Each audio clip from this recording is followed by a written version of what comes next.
Basic शिक्षा विभाग में कार्यरत मृतक लिपिका की पत्नी ने 2 विभागीय कर्मचारियों पर ही अपने पति की हत्या करने का आरोप लगाया है। वरिष्ठ पुलिस अधीक्षक कार्यालय पहुंची मृतक की पत्नी ने अंदेशा जताया है कि शिक्षक भर्ती घोटाले के चलते उसकी पति की हत्या की गई है। बेसिक शिक्षा विभाग में कार्यरत लिपिक शिवशंकर शर्मा का शव 20 मार्च को गोवर्धन चौराहे के समीप एक टीले पर पड़ा हुआ मिला था। पूरे मामले को लेकर मृतक की पत्नी सचेता भारद्वाज ने अपने पति की हत्या करने का आरोप लगाते हुए FIR दर्ज कराई थी। कोई न कार्रवाई होते देख मृतक की पत्नी मंगलवार को वरिष्ठ पुलिस अधीक्षक कार्यालय पहुंची, जहां उसने अपने पति की हत्या किए जाने का आरोप बेसिक शिक्षा विभाग पर ही कुछ कर्मचारियों पर लगाते हुए न्याय की गुहार लगाई है। मृतक की पत्नी का कहना है कि कुछ कर्मचारियों से उसके पति का विवाद चल रहा था। पूर्व में भी इस मामले में एक FIR दर्ज कराई गई थी। मृतक लिपिका की पत्नी ने आशंका जताई है कि उसके पति शिक्षक भर्ती घोटाले के कुछ जरूरी दस्तावेज लेकर जा रहा था। उन दस्तावेजों की वजह से ही उसके पति की हत्या की गई है। जी बताइए, क्या नाम है आपका और क्या मामला है? मेरा नाम सचेता भारद्वाज है। पिछले माह 20 तारीख को मेरे हस्बैंड की हत्या करके डाल दी गई थी। उनकी त्रिवेणी फैक्ट्री के पीछे टीले पे उनका शव मिला था।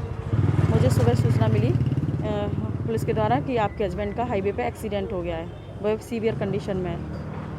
8:56 के लगभग तो मैंने अपने परिवार के लोगों को फ़ोन किया और फिर पास में ही एक व्यक्ति थे, उनसे पुलिस की बात हुई तो बताया कि तुम्हारे हस्बैंड की पोस्टमार्टम घर में लाश रखी है। सुनने में आ रहा है कि नशे के चलते उनकी मौत हुई है, आप क्या समझते हैं? नहीं, मेरे हस्बैंड ऐसा कोई नशा तो हर व्यक्ति करता है, थोड़ी ड्रिंक कर लेते थे कभी जगह, लेकिन ऐसा नहीं है। अब वो बहुत लंबे समय से कुछ नहीं ड्रिंक वगैरह कुछ नहीं कर रहे थे। और वो क्या मानना है, कैसे मौत हुई है? मेरे हस्बैंड का मर्डर हुआ है, साफ है ये तो, क्योंकि वो बहुत सीधे व्यक्ति थे। उनका कभी किसी से कोई झगड़ा नहीं था, लेकिन कुछ समय से ऑफिस के 2 लोग थे, उनके साथ पता नहीं किस तरह का शोषण। BSA ऑफिस, बेसिक शिक्षा अधिकारी क्या हैं, संविदा पे कार्य करते हैं वो।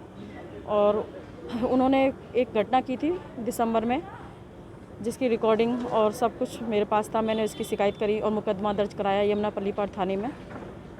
क्या घटना थी? उनका कोई आपके पति के साथ झगड़ा हुआ था? हाँ, झगड़ा नहीं, उन्होंने पिला के उनके साथ बहुत गंदी हरकतें की।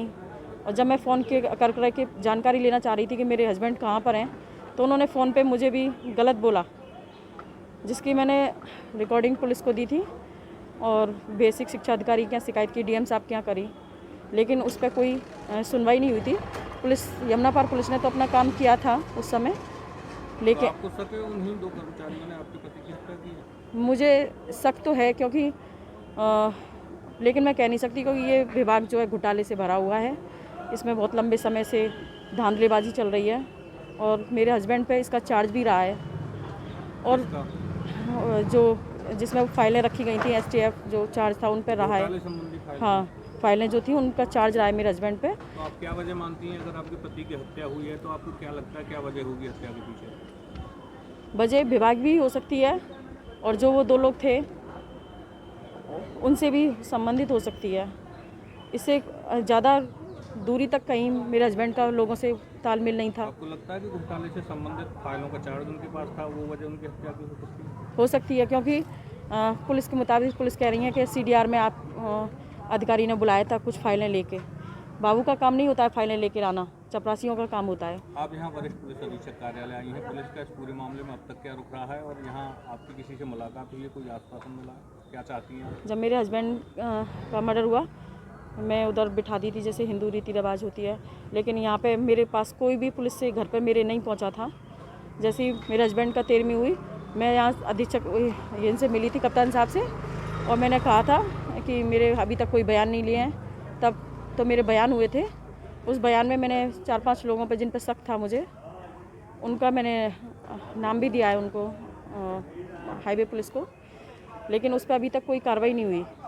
और 2 दिन से मैं उधर गई जहाँ मेरे हस्बैंड की लाश मिली थी, तो मैं उसी टीले पे गई और उसके पास गई जहाँ लाश मिली थी। वहाँ मेरे हस्बैंड का रूमाल पड़ा मिला मुझे, जिसे मैं उठा के लाई। मैंने उनको कहा, और उन्होंने वहाँ 3 रोड हैं, वहाँ पे तीनों पे फैक्ट्रियों के कैमरे हैं और अच्छी आबादी है, वहाँ लोग रह रहे हैं, इतना सुनसान एरिया नहीं है। कि वहाँ का खुलासा ना हो सके, लेकिन अभी तक जांच से संतुष्ट नहीं है अभी? मैं जांच से संतुष्ट नहीं हूँ। मैं जब भी थाने जाती हूँ मुझसे ऊट पटांग सवाल किए जाते हैं, पर मुझे सही जवाब नहीं दिया जाता है।